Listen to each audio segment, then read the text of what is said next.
Today I'm going to tell you about a guy who, thanks to an old sewing machine, can turn into different people. Ну иди сюда.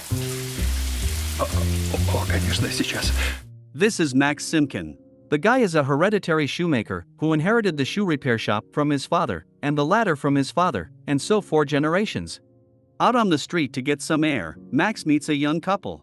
Since the guy has been working here for a long time, Max meets some of the locals often. After getting into a cab, the couple leave, and Jimmy, Max's neighbor who has a barber shop next door, notices Max staring at the girl and wonders when the guy will finally find a date. Not really wanting to continue this conversation, Max goes on to work, where a girl comes to his salon collecting signatures from property owners to prevent development in the area. In Carmen's opinion, the developers can buy the property and then tear it all down to build up the neighborhood with luxury homes. After listening to the girl, Max wonders how much the businessman might give for his store. To convince Max to support her idea, Carmen takes the guy outside, showing the neighborhood, which may soon be gone, persuading Max to sign the petition, and inviting him to a meeting of like-minded people in the evening. Carmen hands Max a pamphlet urging him to save Mr. Solomon. The old man lives on Grand Street. He is left alone in a high-rise building, and the developers are trying in every way they can to kick the old man out so they can tear down the building. The next day, a guy comes into the shop. Polishing his shoes, Max notices an expensive watch on the client's hand. He doesn't miss a chance to brag that he has a whole collection of watches at home that are 3 times more expensive than these. After polishing, Leon hands Max the shoes that need to be repaired. The prerequisite is that Max must be finished by tonight, so Leon promises to come by 6 p.m. to pick up the shoes. Max's sewing machine breaks down while resewing the soles. Remembering that there is an ancient machine in the warehouse that was inherited from his father, Max goes there, continuing to fix Leon's shoes. It's 6 p.m. on the clock. Jimmy calls Max for a beer, but he can't leave because Leon is about to come in for his shoes. As he sits waiting for a customer, Max's attention falls on Leon's shoes. Putting them on, the guy suddenly sees Leon in the reflection of the mirror, which scares him very much. Quickly taking off his shoes, Max sees his reflection again. Deciding to repeat the experiment, Max puts on the shoes again and transforms into Leon. Since he has never tried on a customer's shoes, Max pulls a pair of repaired shoes from the counter, but after putting them on he does not turn into anyone. At this point, Max realizes that an ancient machine from the warehouse is to blame. Having resewed the soles of the boots on the old machine, Max puts them on and assumes the appearance of the old man who brought the boots for repair. Experimenting further, Max transforms into different people who bring him their shoes, once even transforming into the old man who passed away. Noticing women's shoes on the shelf, Max repairs them, but transforms into something that remotely resembles a woman. Putting on Asian shoes, Max goes for a walk in Chinatown, surprised to find himself with an Oriental accent. Stuffing his gym bag with customers' repaired shoes on the machine, Max goes to a restaurant disguised as a dark-skinned guy. After eating, Max goes to the bathroom, where, after taking off his shoes, he transforms back into himself, quietly leaving the restaurant without paying. After a long walk, Max arrives home, where in a conversation with his mother he learns that the woman dreams of having dinner with the father of the boy who left the family when Max was very young. Hoping to fulfill his mother's wish, Max retrieves his father's shoes from the closet.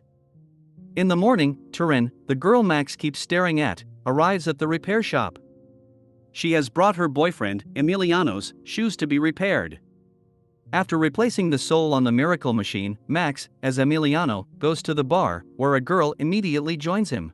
She remembers Emiliano from his last visit to this bar and confesses that she wanted to meet him then, but did not have time because Emiliano left with some guy. The girl is not embarrassed by this, on the contrary, it even turns her on, so they jump in a cab, where she proposes to go home to Max, since her boyfriend is at home right now. After Max says that he lives with his mother, the girl kicks him out of the cab and drives away. Walking around the neighborhood, Max encounters the real Emiliano, who, upon seeing him, manages to take off his shoes. Since the guy is definitely not home right now, Max decides to visit his girlfriend Turin. Upon entering the apartment, Max discovers that the girl is now in the shower, where Turin invites him. Seeing her boyfriend, Turin apologizes for the earlier scandal and then offers to join her. Max would love to, but taking off his clothes, the guy realizes that if he takes off his shoes, it will turn into a disaster, so the guy runs away from the girl who does not understand anything. Going to work the next morning, Max meets Carmen again. The girl needs more signatures on the petition, so she asks Max's father to sign as well, but Max admits that his father left the family long ago, to which the girl says that she, too, has lived without a father for a long time and has coped well. Sitting in her office, Carmen notices through the window that Max, in the guise of some kid, is watching her from the street. At the offer to come in, Max runs away. Back in the workshop, the boy decides to resew the soles on his father's shoes, after which he puts on the shoes and assumes the form of Abraham, his father.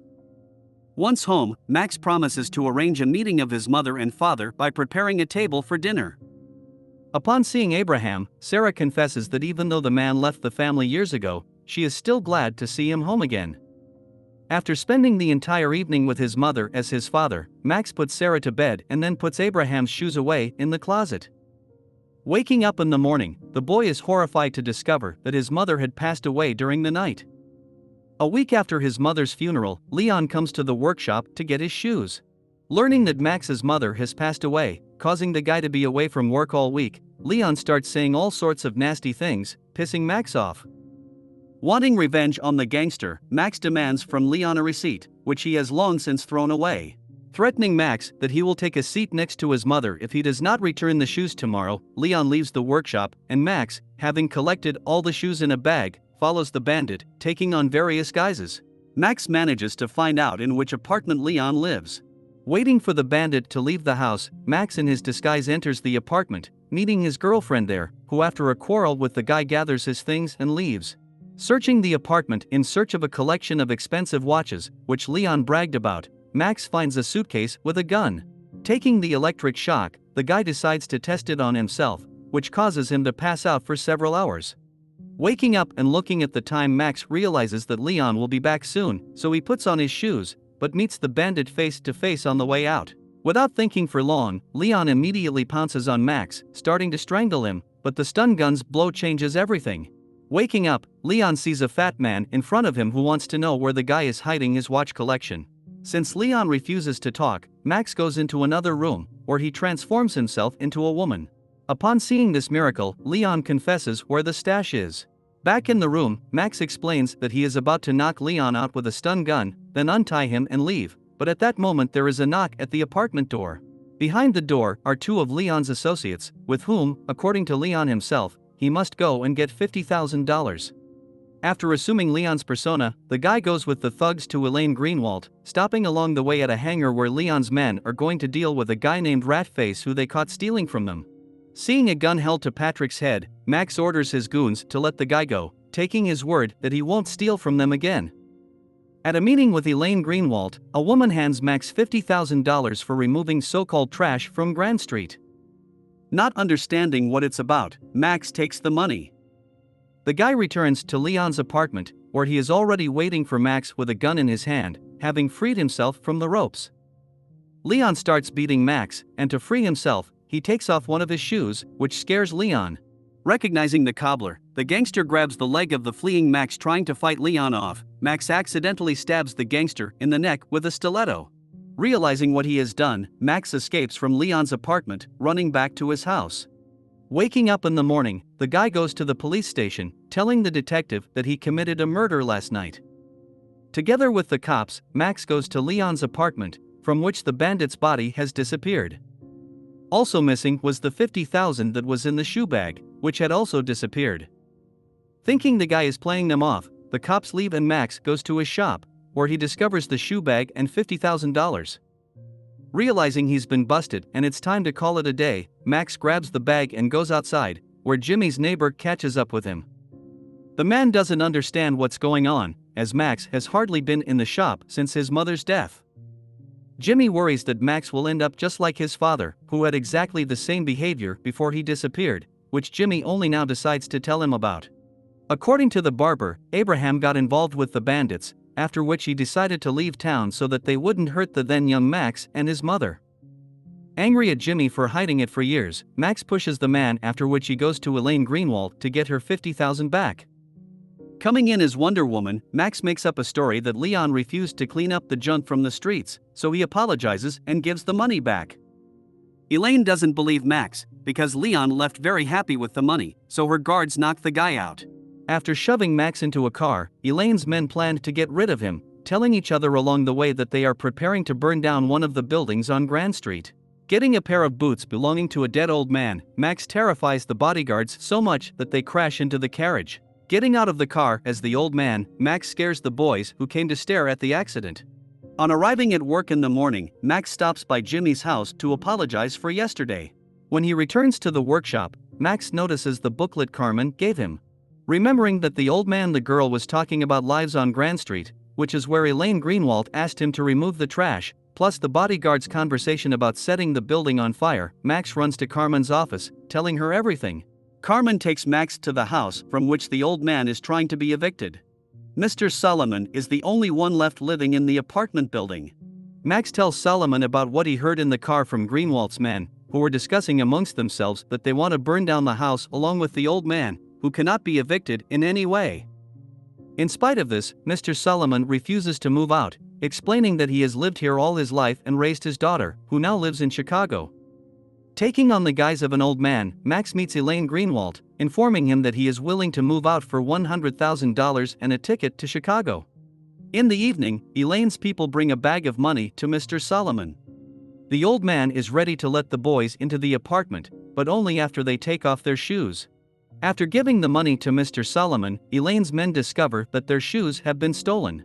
After escorting the old man to the airport, one of the bodyguards calls Elaine, who orders him to guard the house until morning, where he spots Max dressed as Leon. After following Leon, the bodyguard discovers his partner in one of the rooms. He says that someone is standing behind him, and when Goldman turns around, Max knocks him out with a stun gun. Elaine Greenwald arrives at the building in the morning and has a meeting with the buyers of the house.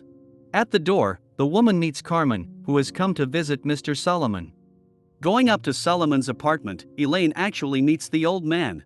Since he refuses to leave the apartment, Elaine begins to threaten the old man that they will burn the house down with him and then her men will go to Chicago to deal with the old man's daughter.